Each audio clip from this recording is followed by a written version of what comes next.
Shubham રેસિડેન્સીમાં mobile tower ઊભો થતો હોવાથી રહેવાસીઓ સમૂહમાં સહયોગ કરી વિરોધ કરીને પાલિકા કચેરીના દ્વાર ખખડાવ્યા. ખેડબ્રહ્મા બસ સ્ટેશન પાસે આવેલ શુભમ રેસિડેન્સી એરિયામાં લગભગ 112 જેટલા મકાનમાં રહીશ માણસો રહે છે. તેમજ શુભમ રેસિડેન્સી સિવાય ગોકુલધામ સોસાયટી તથા આજુબાજુના રહીશો પણ છે. શુભમ રેસિડેન્સીના રહીશ વિષ્ણુભાઈ ડુંગરભાઈ બારોટના દ્વારા તેમના પોતાની માલિકીના પ્લોટમાં ટાવર ઊભો કરવા માંગતા હોય, જે બદલ સદર કંપનીના માણસો દ્વારા તે જગ્યાની તપાસણી કરી જગ્યા પસંદ કરેલ છે અને હવે ટૂંક જ સમયમાં ટાવર ઊભો કરવા માટે કામકાજ ચાલુ થઈ ગયેલ છે. જે બદલ શુભમ રેસિડેન્સીના સમસ્ત રહીશના ટાવર ઊભું થઈ રહ્યું છે, જેથી રહીશો દ્વારા સંપૂર્ણ વિરોધ છે અને સોસાયટીની કોઈ પણ જાતની પરવાનગી લીધેલ નથી. રહીશોએ જણાવેલ કે રહેઠાણના એરિયામાં ટાવર ઊભો કરવામાં આવે તો અમે રહીશોને શારીરિક ખૂબ જ મોટું નુકસાન થાય તેમ છે. અમે ટાવરમાંથી ઉત્પન્ન થતો રેડિયેશન શારીરિક નુકસાન કરી શકે તેમ છે અને આ રહેઠાણના એરિયામાં પણ આ પ્રકારના ટાવરથી ઉત્પન્ન થતા તરંગોના કારણે વાયુ પ્રદૂષણની પણ પૂરેપૂરી સંભાવના છે. તેમજ પશુ પંખીઓને પણ ખૂબ ભારે નુકસાન થાય તેમ હોય. સદર જેની જગ્યા ઉપર ટાવર ઊભું થઈ રહ્યું છે તે વિષ્ણુભાઈ ડુંગરભાઈ બારોટનાઓની આજુબાજુના રહીશો દ્વારા મૌખિક રજૂઆત કરવા છતાં એકના બે ન થતા આખરે શુભમ રેસિડેન્સીમાં રહેતા રહીશોએ નગરપાલિકા ચીફ ઓફિસરને લેખિત અરજી કરેલ છે. રિપોર્ટર જયેશ ઠાકોર સાથે શૈલેષ પટેલ, સાબરકાંઠા. શામળભાઈ પ્રભુભાઈ ખેડબ્રહ્મા રહેવાસી ગોકુલધામ અને શુભમ સોસાયટીના 200 જેવા લોકો અહીંયા રહે છે.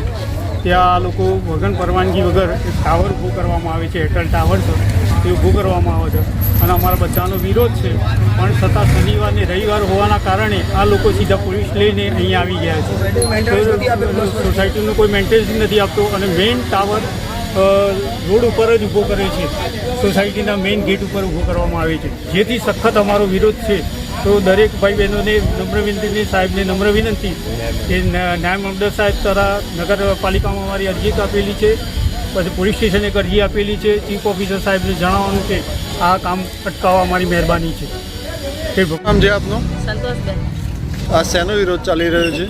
આ ટાવર બને છે અમારી સોસાયટી મહિને, શુભમ સોસાયટી મહિને, એટલે બધા વિરોધ કરે અમારે કે સોસાયટી મહિને બધાને નડે છે. એટલે આજુબાજુમાં બધા મકાન બનેલા છે, એટલે કોઈ આ ટાવર બનાવવાનો નહીં. આનો કોઈ વિરોધ કરેલો પહેલા તમે કઈ જગ્યાએ? બધા અમારા हमारे नगरपालिका में ने पुलिस स्टेशन में हमारे बदा फरियाद अरजी आपेली છે અમારે. અને આ ટાવર બનશે તો તમને શું વાંધો છે? અમારે આ ટાવર બનશે તો બધાને બીમારીઓ ફેલાવશે બધી, અને અમારા બધાનું નુકસાન છે. બધાને નુકસાન પડે છે આ ટાવર બનાવે તો. કેટલી વસ્તી ધરાવતી 300 મકાનનું 300 મકાનનો બધું આપણે ખરાબ થાય છે. સોસાયટી 300 મકાનની શુભમ સોસાયટી બધી બધાને ઘરના નડતણ થાય છે, એટલે અહીં ટાવર ના બનવું જોઈએ. તે માટે તમારો સખત વિરોધ છે એમ ને ટાવર ના બને? આ સખત વિરોધ છે અમારી બધી સોસાયટીના.